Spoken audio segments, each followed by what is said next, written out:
So hi, my name is Zane Fisher. I'm the owner of Extraordinary Structures, and this is our Saltbox tiny house. Saltbox is it's a vernacular New England style of roof, and although we're out here in New Mexico, the defining feature is that it's an asymmetrical roof line. At this point, anytime you have that kind of asymmetrical peaked roof, it's usually referred to as a Saltbox. In our case, we did it both for sort of architectural flair and also so that one side of the house would have exactly the right length for a standard solar panel. So the roof is set up to take a whole bunch of solar. So this is our kitchen. What we do is we like to do a single core sort of plumbing infrastructure wall so that your bathroom and kitchen are back to back. You're minimizing the amount of plumbing, and we're also using that to bias the weight inside the trailer for the best hauling characteristics. But we wanted kind of luxury too. One of the things that bugs me when I visit tiny houses is if they've got a sink that's too small, because I do a lot of cooking personally. So we wanted to have a nice big sink.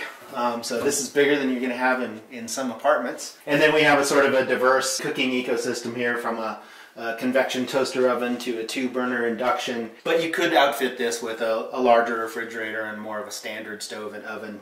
But these are the options that we chose for this one. And we used a single piece stainless steel unit here. This fridge is a drawer. There's a drawer situation right here. So it just fits right into the counter. It's small, but it's very efficient. Lots of drawers, lots of storage. In fact, I sometimes think there's too much storage in this place. I think it's adaptable to any person's particular sort of needs, and you can really make it home. So the bathroom is, you know, it's bound to be small, right? It's in a tiny house like this, but we wanted a different characteristic. We have sort of a Scandinavian wood cabin style interior going on, and we wanted to sort of, you know, create a whole different environment.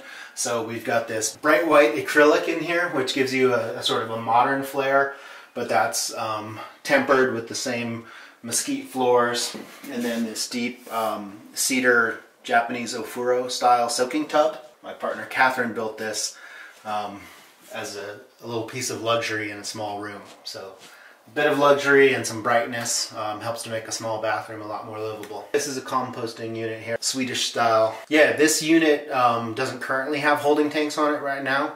So what you would do is either tie it into a septic, or depending on your location, use a gray water system or add a tank. If, for example, like this unit will end up spending its life probably in New Mexico. You can do gray water, but your kitchen water is considered black water. So what we have pre-installed on the kitchen sink is a valve. So you could direct it to a tank, or if you're not using food, you could direct it to a gray water system. We like to avoid lofts whenever possible. They're enjoyable, but in a small space, we don't want to put too much weight up above or take up the nice airspace. But over the bathroom is a natural place to have a small loft. Can sleep up there, or a kid can sleep up there, a guest, or I think of it as kind of a reading nook. And we just have a ladder permanently mounted on the wall for a quick climb up there. And it turns out it's a nice space. A little reading light and a little outlet up there makes it pretty livable.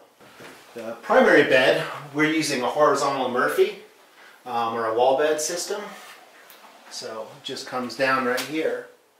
So what we do is we move this little fold-up rocker out of the way, and our furniture actually rolls, so we can move it to the side.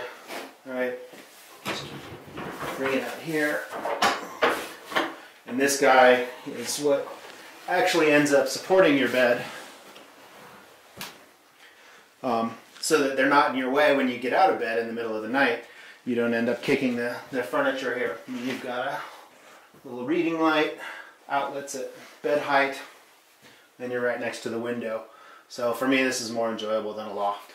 What we do here at Extraordinary Structures is a panelized construction system. We do a computer model of anything that we're going to build. We break it into component sections, and then we use a CNC router or an automated system to carve out those panels in precise shapes and lock them together, kind of like Legos for big kids or something like that. So in this unit you can see the joints here, where each 2-foot wide panel connects to the next one. So once we've designed a structure, it actually assembles quite quickly. This little stove, it was invented for marine applications out of the Seattle area. So for fishing crews going out early who want to warm up, and it's a super efficient burn. in a very small package. So that's why we like this stove.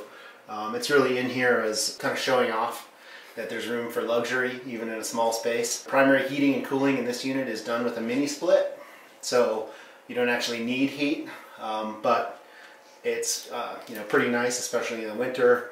Get back from a day of skiing or snowshoeing or just hard work and be able to light up a little fire. Kind of adds that something special that makes you feel like tiny house living is a luxury rather than something that you're giving something up for. Is there anything you wish you would have done differently with this build? There are some small things, just in the ways we've configured some of the drawers. So I think we've changed some ideas about that. We've learned some lessons about how to run infrastructure in the most optimal ways, especially if we're not building the whole unit for someone, or if we're providing a shell, which is something that we do. How to make sure that it can work really well for electrical and plumbing trades. Part of that is the tiny configuration, and part of that is using a panelized construction system like we do. Overall, I think we're pretty happy. You know, we've got other floor plans that we're working on that are different, but this one has a lot of versatility in it for us. Where do you see the future of this? Do you see this as something that is going to be progressing for many years to come, or do you see this as something where it's going to be a niche small market that's always been there, but now they're starting to become more aligned with the thought process of the tiny home living?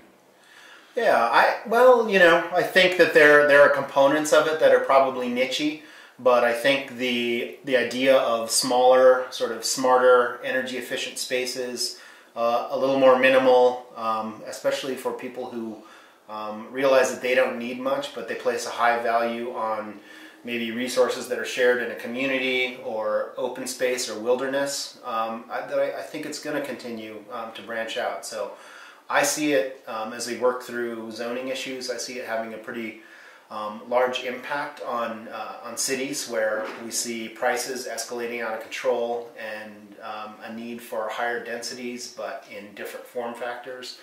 And I see it as a way to add to a sort of healthy housing ecosystem overall as we move forward. So I think there's a place for it, and as we see, we're doing a panelized system that allows for sort of rapid assembly, and there are other people out there who are not just building small, but also innovating in the housing construction area. And so to see companies coming up like that is exciting, and I think it does point to the